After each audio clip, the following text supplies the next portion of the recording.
저는 성경의 인물 중에서 좋아하는 사람이 있고요, 또 본받고 싶은 사람이 있습니다.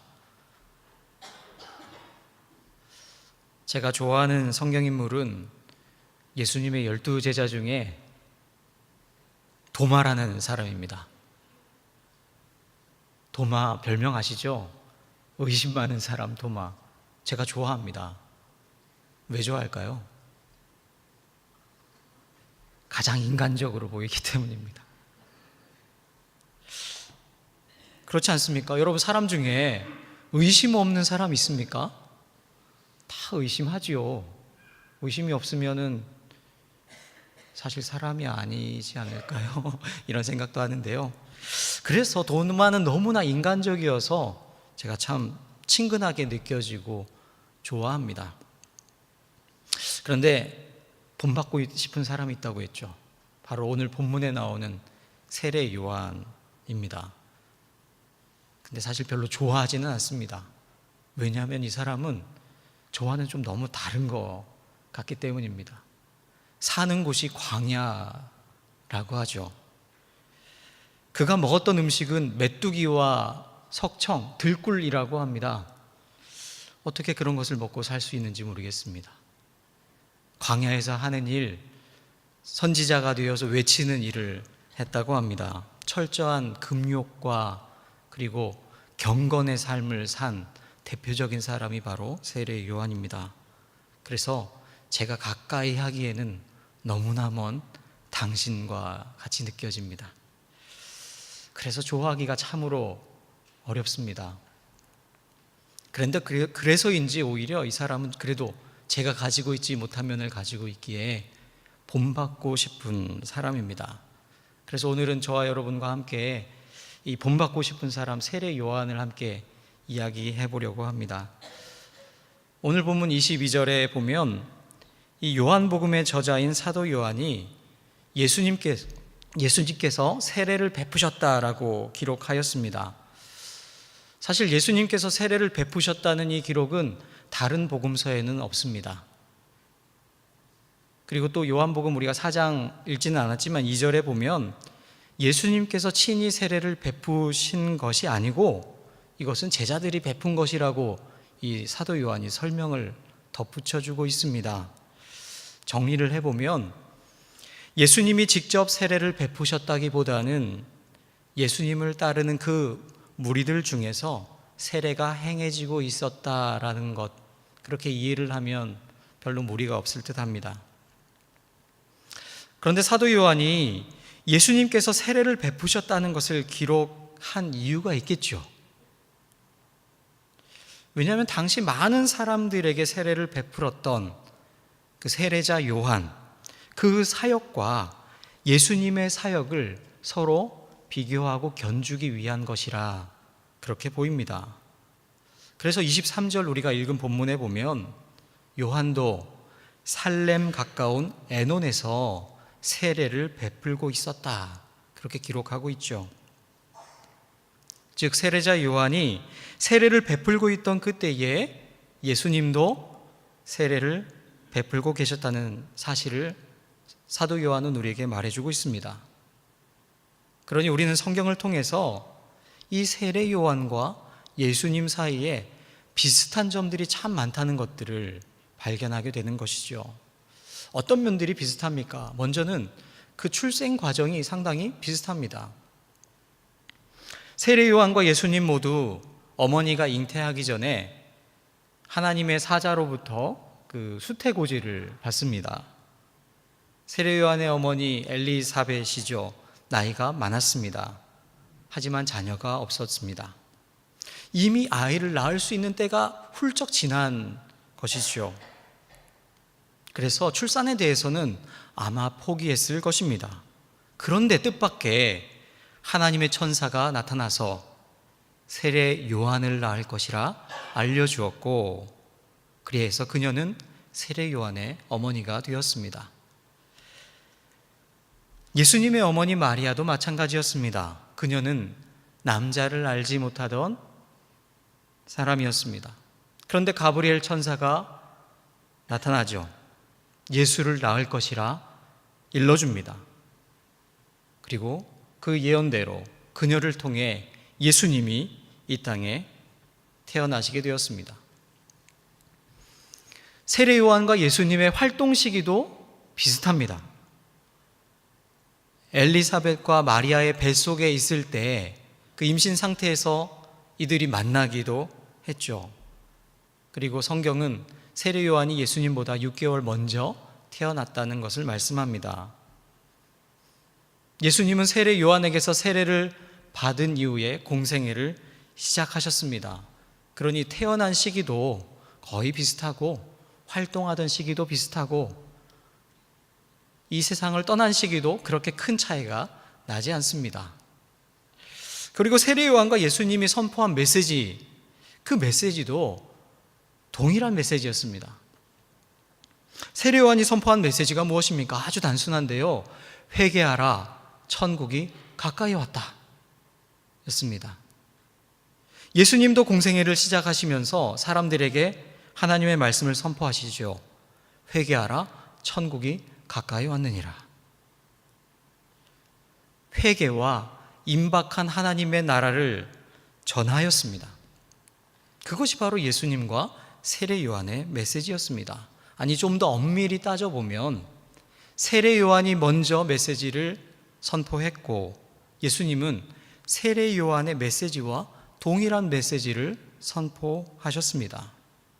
그런 면에서 예수님은 세례 요한으로부터 큰 영향을 받았다라고도 볼 수 있는 것입니다. 또한 세례 요한과 예수님은 당시에 종교 기득권을 가지고 있던 사람들, 그들을 대하는 태도가 상당히 비슷했습니다. 요한은 자신이 세례를 베푸는 곳에 왔던 그 많은 바리새인들과 사두개인들을 보면서 그 마태복음 3장 7절에 보면 이렇게 얘기했죠. 독사의 자식들아, 너에게 임박한 진노를 피하려고 왔느냐? 독사의 자식들, 이렇게 표현을 했습니다. 그리고 회개에 합당한 열매를 맺으라고 강하게 질책했습니다. 당시 바리새인들과 서기관들, 사두개인들, 막강한 권력을 가지고 있는 자들이었지만 세례 요한은 그들을 두려워하지 않았습니다. 그런데 세례 요한만 그런 것이 아니었습니다. 예수님도 그랬죠. 예수님도 바로 이 바리새인들, 서기관들, 당시의 종교 기득권을 가지고 있던 자들을 향해서 독사의 자식들, 회칠한 무덤과 같은 사람들이라고 일갈을 하셨습니다. 뿐만 아닙니다. 세례 요한과 예수님, 당시의 중심지였던 예루살렘이 아니라 변방에서 활동을 하셨습니다. 세례 요한이 주로 머무는 곳, 활동하던 곳은 바로 광야였고 예수님은 인자가 머리 둘 곳도 없다라고 말씀하시면서 그런 빈들에서 사셨다라는 것을 우리가 알 수 있죠. 이처럼 예수님과 세례 요한 참으로 비슷한 점이 많습니다.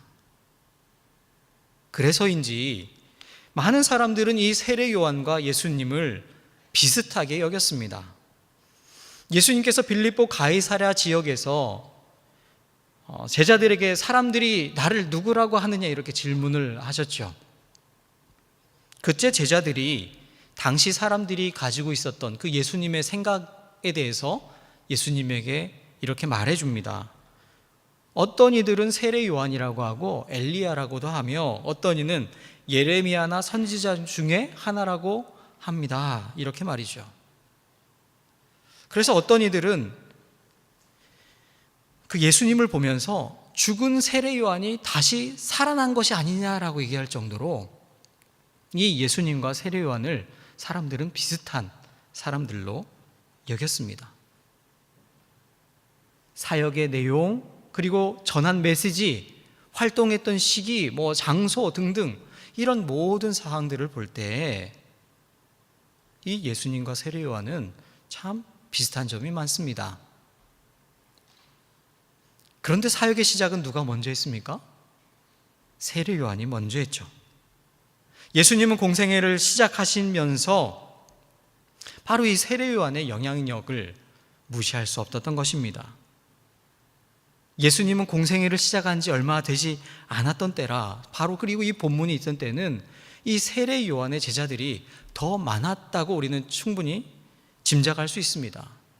여러분, 이러한 상황에서 25절에 보면 요한의 제자 중에서 한 유대인과 더불어 정결 예식에 대한 변론이 있었다고 합니다.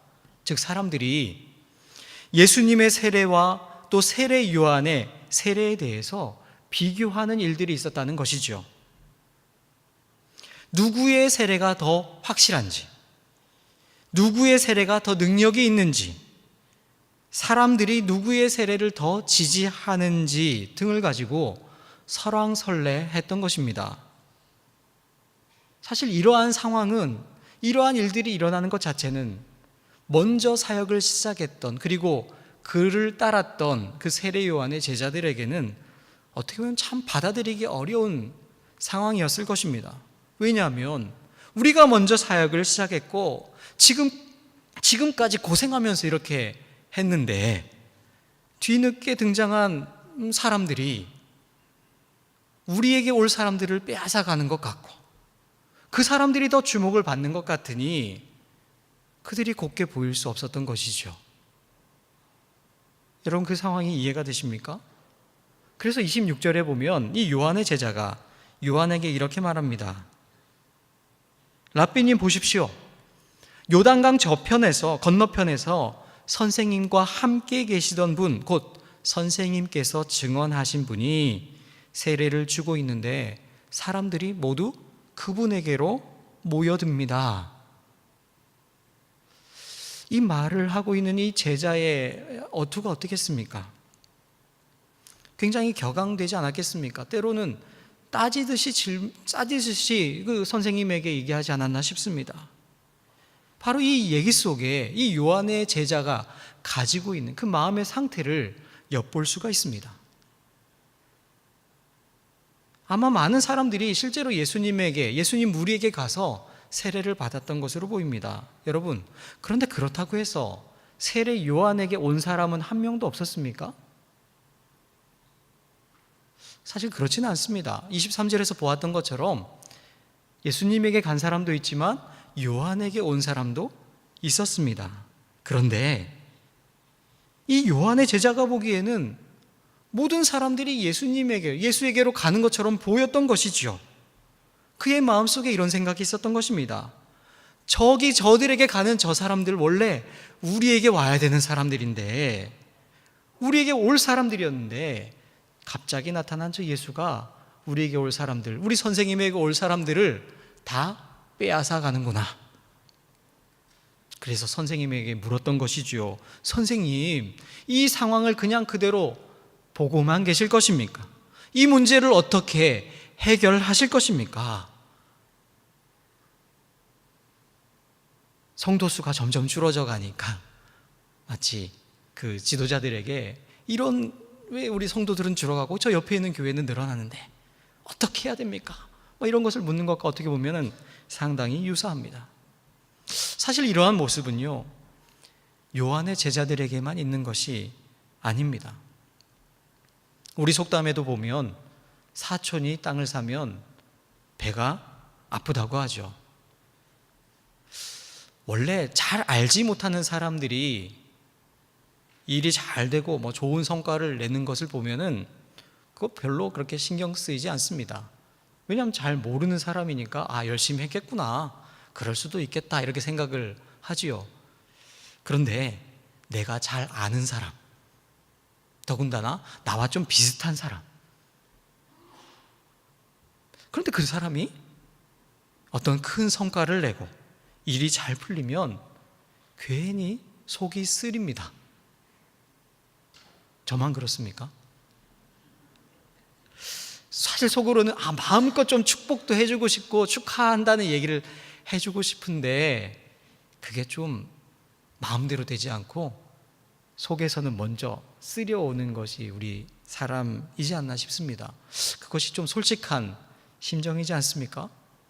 사실 그러한 마음은 예수님의 제자들도 마찬가지였습니다. 예수님께서 그 공생의 마지막 순간 예루살렘으로 올라가시는 그 절체절명의 순간에 제자들이 주고받은 대화가 어떤 대화입니까? 자, 예루살렘에 올라가면 이제 예수님이 큰 권능으로 새 세계가 열릴 텐데, 자, 누구의 공이 더 큰가? 예수님의 오른쪽에는 누가 설 것이며 예수님의 왼쪽에는 누가 설 것인가? 그걸 가지고 인사청탁도 하고, 그런 사람들을 눈 흘기면서 지켜보는 사람들이 바로 함께 예수님을 따라다녔던 제자들의 모습이었던 것이지요. 가장 가까이 있는 사람들, 하지만 서로가 더 다른 사람보다 더 높은 위치에, 높은 자리에 앉고자 했던 사람들, 바로 예수님의 제자들의 모습에서 찾아볼 수가 있습니다.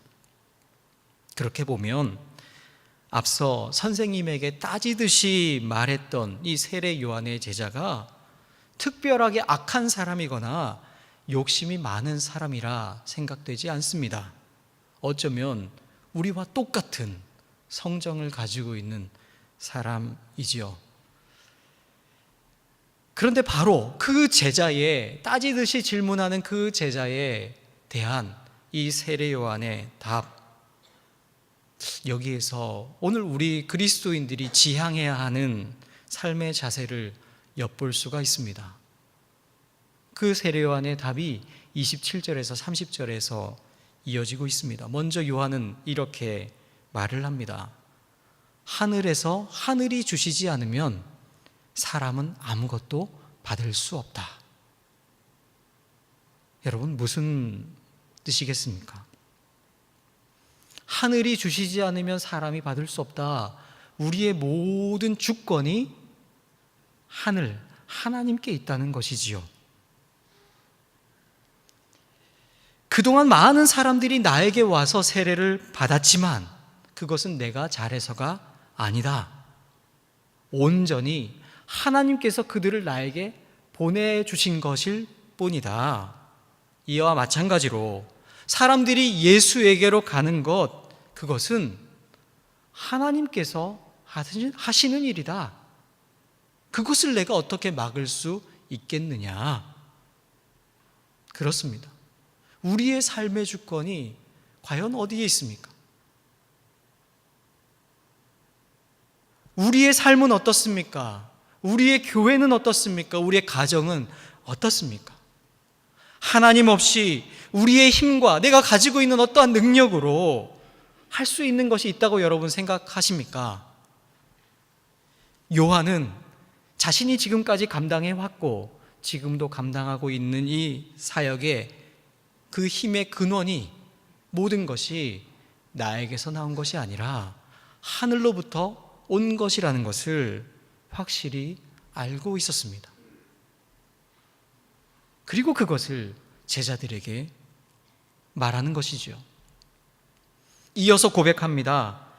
너희야말로 내가 말한 바 나는 그리스도가 아니고 그분보다 앞서서 보내심을 받은 사람이라고 한 그 말을 증언할 사람이다.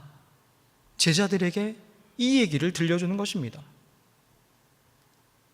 세례 요한이 자신을 따르는 제자들에게 한 말이 바로 이와 같은 말이었습니다. 여러분, 세례 요한에게 이 제자들 어떤 사람이겠습니까?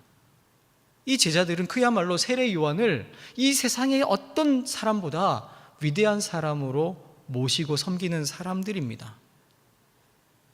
이 제자들은 사랑과 존경의 마음으로 세례 요한을 따랐을 것입니다. 세례 요한이야말로 이 시대에 하나님께서 우리에게 보내신 진정한 선지자다, 하나님의 사람이다 라고 생각했던 것이죠. 사람들이 세례 요한에게 몰려들어서 그의 메시지를 듣고 그에게 세례를 받으려 했습니다. 그러한 사람들 속에는 저분이 하나님께서 우리에게 보내주신 메시아일지 모르겠다라는 마음을 품은 사람들도 있었습니다. 그런데 그렇게 몰려드는 사람들을 보면서 이 제자들은 어깨가 으쓱했던 것이죠. 어깨에 힘이 들어갔던 것이죠. 나는 저렇게 위대한 선생님을 섬기고 있는 사람이다 라는 자부심이 있었던 것입니다. 비록 그들의 삶이 광야의 삶이었지만 그들의 광야의 삶을 지탱할 수 있었던 힘은 그러한 자부심에서 나왔던 것이죠. 우리 선생님은 하나님의 사람, 위대한 사람, 그런 자부심 말입니다. 그런 제자들에게 스승인 이 선생님이 자신이 가지고 있는 한계나 부족함, 사실 굳이 말하지 않아도 되는 것 아니겠습니까? 괜히 제자들에게 실망감을 안겨줄 필요가 있겠습니까? 그럴 필요는 없겠다라고 생각할 수도 있는 것이지요. 그런데 세례 요한은 그렇게 하지 않았습니다. 그는 자신을 존경하며 따르는 사람들에게 자신의 역할, 자신의 한계, 이것을 분명하게 말합니다. 그리고 그것을 잊지 말라고 신신당부합니다. 다른 사람들은 몰라도 너희들은 이 사실을 확실히 알아야 한다. 그렇게 정확한 사실을 정확하게 이야기해 줍니다. 세례 요한은 바로 자신에게 주어진 역할을 바로 알고 있었던 것입니다. 바로 그에게 주어진 역할, 이어지는 29절에 나오는 그런 신랑의 친구와 같은 역할이라는 사실을 말이죠. 29절입니다. 신부를 차지하는 사람은 신랑이다. 신랑의 친구는 신랑이 오는 소리를 들으려고 서 있다가 신랑의 음성을 들으면 크게 기뻐한다. 나는 이런 기쁨으로 가득 차 있다. 여러분, 이 당시에 신랑의 친구들이 하는 역할들이 있었습니다. 신랑과 신부 사이를 중매하는 것부터 시작해서 신부를 신랑에게 인도하는 것, 그리고 결혼식에서 신랑의 들러리를 서는 역할, 이런 것들이 신랑의 친구의 역할이었습니다.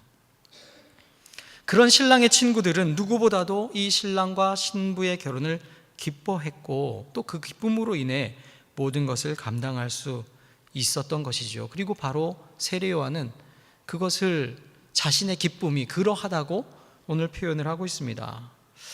여기에서 이 기쁨으로 충만하다, 가득하다라는 표현을 한 것이 헬라어로 페플레로타이라는 단어입니다.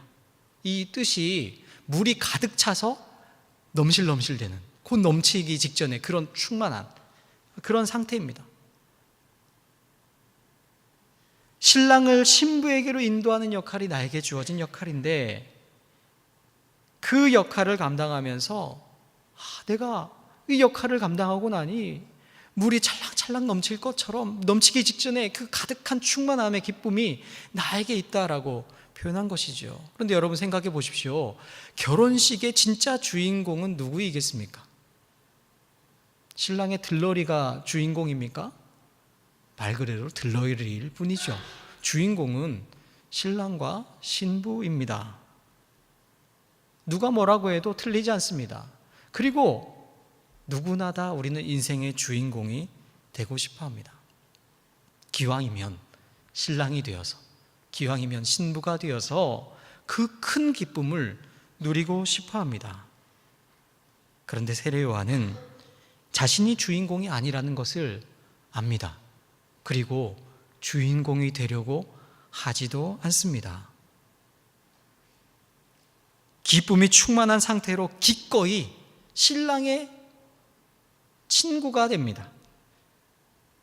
늘 주인공의 자리를 차지하고 싶은, 그리고 다른 사람보다는 더 한 단계라도 높은 자리, 그리고 더 많은 사람들의 주목을 받길 원하는 제자들이나 또 예수님의 제자들이나, 아니 바로 저와 여러분 같은 우리들과는 너무나 다른 모습 아니겠습니까? 여러분, 세례 요한이 어떻게 들러리 서는 것만으로도 이렇게 충만한 기쁨을 누린다고 표현을 할 수 있었겠습니까? 이 세례 요한의 그 모습을 설명할 수 있는 단어를 오늘 말씀의 제목으로 삼아 보았습니다. 오늘 말씀의 제목 주흥아쇠입니다. 30절의 말씀을 좀 풀어본 건데요. 그는 흥하여야 하겠고 나는 쇠하여야 하리라. 주흥아세로 할지 여흥아세로 할지 고민을 하다가 일단 주흥아세로 했습니다. 같은 뜻입니다. 주님은 흥하여야 하겠고 나는 쇠하여야 하겠다라는 뜻이죠. 말 그대로 그렇습니다. 세례 요한의 자세가 그러했습니다. 주는 흥하여야 하겠고 나는 쇠하여야 한다. 바로 이 구절이 세례 요한의 삶을 압축할 수 있습니다. 사도 바울이 갈라디아서 2장 20절에서 이렇게 고백합니다. 나는 그리스도와 함께 십자가에 못 박혔습니다. 이제 살고 있는 것은 내가 아닙니다. 그리스도께서 내 안에 살고 계십니다. 빌립보서 1장 21절에서 이렇게 고백합니다. 나의 간절한 기대와 희망은 내가 아무 일에도 부끄러움을 당하지 않고 온전히 담대해져서 살든지 죽든지 전과 같이 지금도 내 몸에서 그리스도께서 존귀함을 받으시리라는 것입니다. 나에게는 사는 것이 그리스도니 죽는 것도 유익합니다.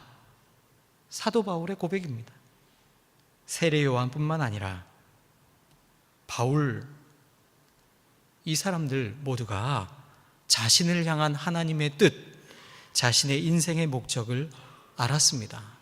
내 안에서 내가 영원히 사는 것 아니라 그리스도께서 사시는 것, 내 몸에서 나를 통해 오직 그리스도가 존귀하게 여김을 받으시는 것이 나를 향한 하나님의 뜻이라는 사실을 알았습니다. 그리고 그 뜻을 이루기 위해 바울은, 그리고 세례 요한은 죽음을 두려워하지 않았습니다. 자신의 삶을 주님 앞에 드렸던 것이지요. 주님만이 흥해지시고 저는 쇠해야겠습니다. 그 믿음의 고백을 삶으로 살아갔던 사람들이 바로 세례 요한과 사도 바울이었습니다. 나는 죽고 나는 사라지고 오직 그리스도만이 드러나는 삶, 철저한 자기 부인의 주흥아쇠.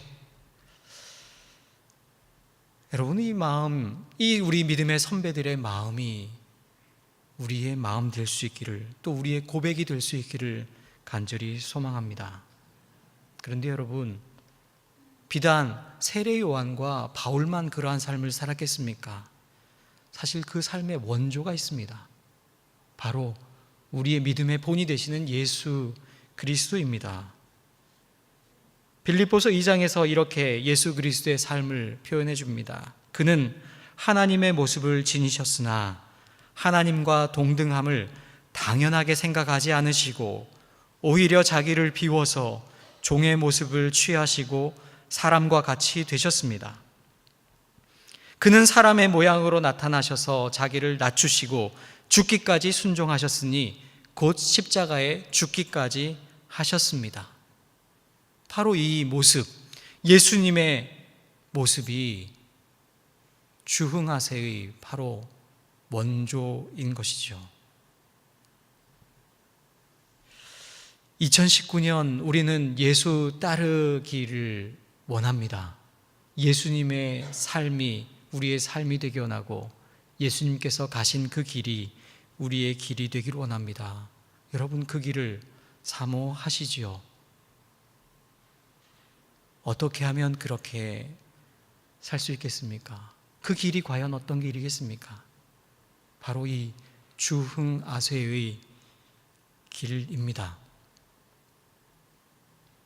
내가 죽고 그리스도께서 내 안에 사시는 삶이 그 길인 것을 우리에게 보여주고 있습니다. 그리고 그 결과가, 주흥아세의 결과가 어떠한지 사실 빌립보서 2장 그 읽은 뒷부분에서 이렇게 말씀해주고 있습니다. 그러므로 하나님께서는 그를 지극히 높이시고 모든 이름 위에 뛰어난 이름을 그에게 주셨습니다. 그리하여 하늘과 땅 위와 땅 아래에 있는 모든 것들이 예수의 이름 앞에 무릎을 꿇고 모두가 예수 그리스도는 주님이시라고 고백하여 하나님 아버지께 영광을 돌리게 하셨습니다. 그렇습니다. 예수님께서 주흥아세하시자 성부 하나님께서 성자 예수님을 다시 살려주셨습니다. 사도 바울은 날마다 나는 죽노라 고백하면서 자신을 하나님 앞에 드렸을 때에 하나님께서는 그 사도 바울을 높이 드셔서 이방인의 사도로 세워주셨던 것이죠. 세례 요한은 어떠합니까?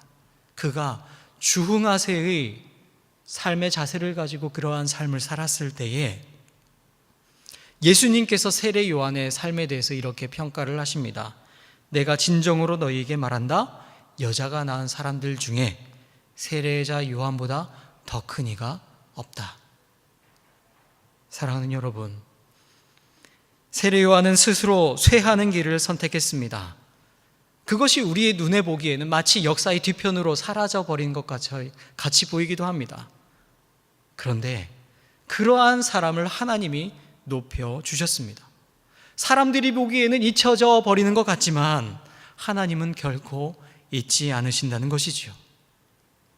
그러하기에 오늘 바로 예수를 그리스도로 믿고 그분의 삶을 따라 살기 원하는 우리의 삶은 우리 믿음의 선배들이 살아갔던 삶처럼 주흥아세의 삶이어야 합니다. 이렇게 주님을 따르는 그 길에 우리 모두가 함께하는 2019년 되면 좋겠습니다. 주흥아세의 그 길, 혼자 걸으면 사실 외롭겠지만 그 길을 내가 걷고 옆에 있는 당신이 걷고 우리 순천중앙교회 공동체가 함께 걷는다면 물론 힘들고 외롭겠지만 외로움 덜해지지 않겠습니까? 무엇보다도 그 길을 우리 주님께서 앞서 걸어가셨으니 우리 주님과 함께 동행하는 그 길이 바로 그 주흥아세의 길이 되지 않겠습니까? 그리고 바로 그 길에 설 때에 우리가 진정으로 예수님을 만나게 될 줄로 믿습니다. 다른 곳에서 만날 수 없습니다. 넓은 길, 활짝 열린 길, 평탄한 길에 예수님 계시지 않습니다.